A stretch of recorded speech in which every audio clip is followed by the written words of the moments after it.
Well, who was expecting that? What's going on, guys? JSGC here, and we are here for another Manchester City video. Today we're going to be doing the match review, match analysis and match reaction to this game between Sporting Clube de Portugal and Manchester City in the first leg of the Champions League last 16 clash, which Manchester City, away from home, have won by 5-0. We'll do a full breakdown of that. But before I do crack on with this video, make sure, like always, if you are enjoying the content, you want to help to support my channel, then do subscribe. Press that red button, press the bell, and put your push notifications on. 25k subscribers, that's the aim, so any help towards that would be much appreciated. Also, don't forget as well, my social media links, they're in the description below and sliding across at the bottom of the screen if you want to go and follow me on my Twitter and Instagram. My email also in the description below too, if you want to hit me up for any sponsorships for any videos or any general business inquiries. Leave your thoughts as well of what you made of this performance by Manchester City in the comments below. I'd like to know your man of the match. Let me know in the comments below, and also don't forget to leave a thumbs up as well. 100 likes, that's the aim, so any help towards that would be much appreciated. Let's crack on though with this review, and we're going to start off by just having a look at the teams. I managed to successfully predict Pep Guardiola's team, which is a very difficult thing to do, and fair credit there to Pep. He gives the nod to John Stones ahead of Oleksandr Zinchenko for this game, and John Stones going at right back. And in the first half, I was a bit not sure about Manchester City's defence, but that was because Sporting were really taking the game to Manchester City. I thought second half City did a very good job at limiting the space, limiting the ball time for Sporting, and actually our defence looked as solid as ever. Which is a massive kudos there to John Stones, who, like I said, he is a centre-back naturally. He can cover on the right-hand side. He can play at right-back. It's not his strongest position, but certainly does a good job there for Manchester City, and once more doing a good job there for us with Kyle Walker, of course, being suspended. That was really the only selection that City were umming and ahhing over.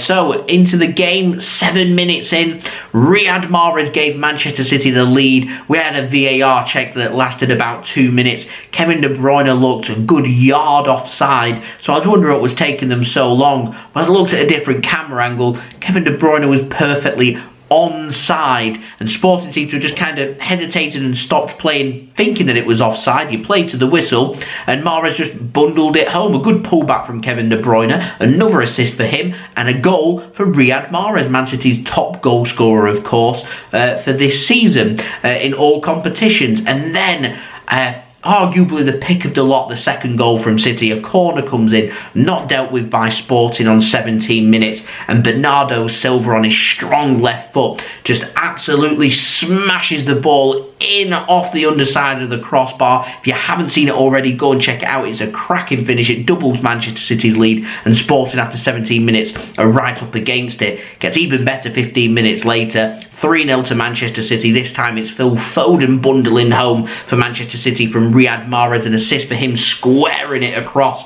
after he had nowhere to go, so he just put it onto his right foot. Couple of players slip. Foden gets control of it, hesitates his shot as a player comes sliding in. Ball just carries on going, and Foden then just tucks it home with a cool as you like finish, a typical striker's finish. 3-0 to Manchester City, and then City, the tie's done before half-time. 4-0. It's Bernardo Silva again for Manchester City, this time through a deflected shot, taking it beyond the keeper, and an assist for Raheem Sterling. What a dream by half-time. 4-0 up. Bernardo Silva has himself a brace. Could have had himself a hat-trick by 50 minutes, as his goal was ruled out for offside with his head this time. I thought the keeper should have saved it. He didn't. It went into the back of the net. We're all expecting Bernardo Silva to have his hat-trick, and then VAR shows that actually it was half a yard offside, and I found it funny that the one that I thought was offside wasn't, and the one that I didn't think was offside was.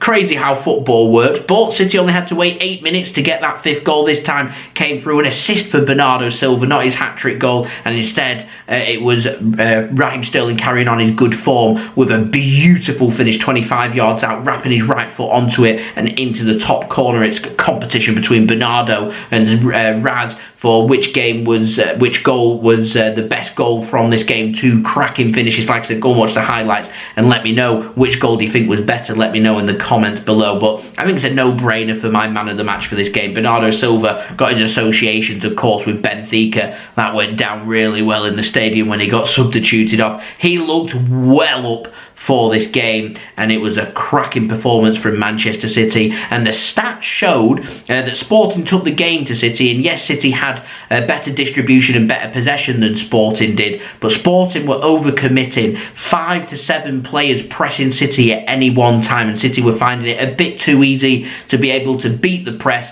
And City's midfield far too good to find where the gaps were. Mahrez, Sterling, Foden dropping deeper. They were finding link-up play fairly straightforward, so it was allowing Manchester City the opportunities. And what City were in this game, which in other games I can accuse City of being their weakest point, that's being clinical in front of goal. 6 shots on target from City with a 5-goal return is very impressive. And people have said that Sporting just weren't very good, and I don't think that's the case. I just think that Manchester City turned up and did what Manchester City do best, which is just dominate the play, dominate the ball, work the ball into the space, work the ball quickly, and punish teams when they're there to be punished. And City did that right down to a T. City right at their very clinical best in this game, and that's why we've won this game so comfortably. And we may as well be put into the quarter-finals, is what I would say, because Sporting have now got to come to Manchester